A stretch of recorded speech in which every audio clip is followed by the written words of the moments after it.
years ago, I was on campus, and one girl said God told her not to wear weave-on.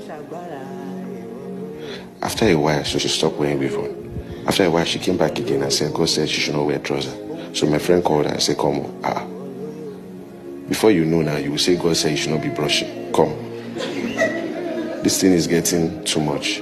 It's not possible. God can't say that.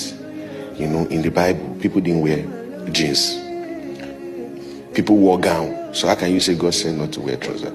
When he finished talking to her, I was looking at him like, what is this guy saying? So I called him aside. I said, I don't mind that you spoke to her, because he was a campus fellowship leader as well. I said, first of all, you should have commended her. You should have started from there. That you want to wear jeans, but because you feel like God said not to wear it, you stop wearing it. That alone means you love God. You start from there. And I asked him, if God told you to stop wearing jeans, will you stop? So in a context, she's kind of better than you. And now I asked him, I said, have you read the story of Samson? Didn't God say Samson should not drink alcohol? God told somebody you must not barb your hair. Meanwhile, when Joseph wanted to appear before Pharaoh, he barbed his hair. So God told this one, don't barb your hair, don't drink wine. And God has no problem with people drinking wine. But for Samson, he said, you must not drink wine. That's consecration. So something can be right and not right for you. And in the lens of your destiny, you are sinning. It is as much a sin as somebody that killed. Meanwhile, another person is doing it.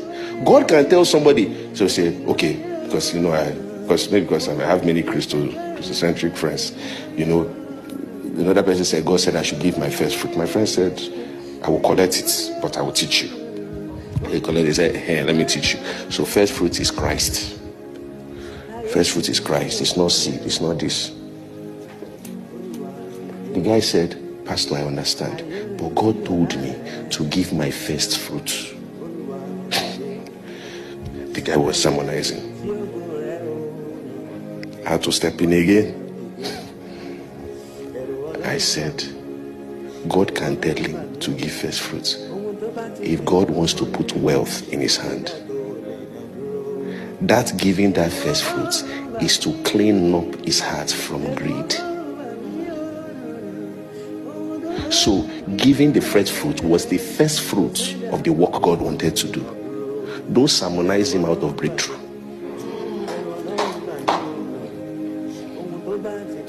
There are some things that God can put in your heart. Your mentor can take you out of God's will. Don't collect Moses' rod if you are Joshua.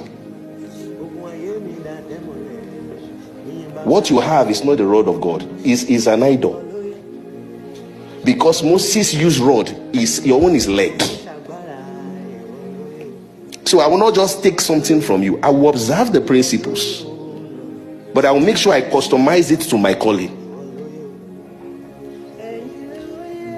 And a lot of Christians don't understand this. They want law. They don't want spirit and life.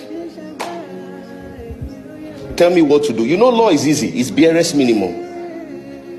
I hope you know that in the New Testament, now that is spirit and life, is 1,045 laws that are in the New Testament. Go and check it. In the Old Commandment, it was just 10. In the Old Covenant, there is no explicit law that says thou shalt not keep malice. Now the Spirit of God in you will not allow you, even when you are right. So when the church of Jesus said, give us law, what God was hearing was, we don't want you to teach us anything. Just tell us how to do it. They didn't want to please him. They wanted to appease him. If somebody has a weakness, instead of them to go to God and say, God, teach me how to win, they'll come at me, Pastor, how many times should I fast? They want law. I'll give an example. I was sharing this some weeks ago in church. Somebody came to me and said, I'm struggling with masturbation. And after I finished talking to the person, I told the person, I said, go and throw your phone away. Is it phone you are using? Drop the phone. Don't use camera phone again. Change the phone. This and this. So the person said, okay, sir, I left. As the person was going, the Holy Spirit said, call him back. What did you tell him? Won't he receive call? So as I called him back, I was looking at him. I'm telling you, I can still remember Chapel of Light in Unilag. What I heard, I was a Muslim before. What I heard gave me a brand new perspective of that moment to the God I have come to believe. I was looking at him and I was crying. I've not spoken to him, but what I heard in my heart, I was looking at him and I was crying. God said, tell him to involve me in that mess. Anytime he wants to masturbate, let him sing worship songs. I said, this is what God said. The guy, I think some weeks ago, he put out a post affirming what I had said. So he said, thank you, Pastor. And he left. 3 weeks later, he came back. He was a member of our fellowship. He said, Pastor, every time I have that urge, once I start singing worship songs like this, the urge will go. I said, glory be to God.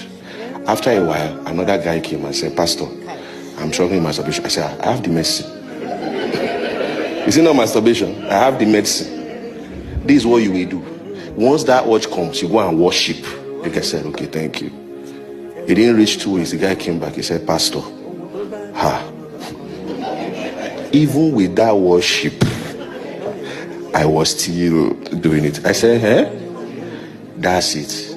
The first one, I gave him spirit and life. The second one, that spirit and life was now law. Are you getting it now? There is a teaching in God that is custom made for you.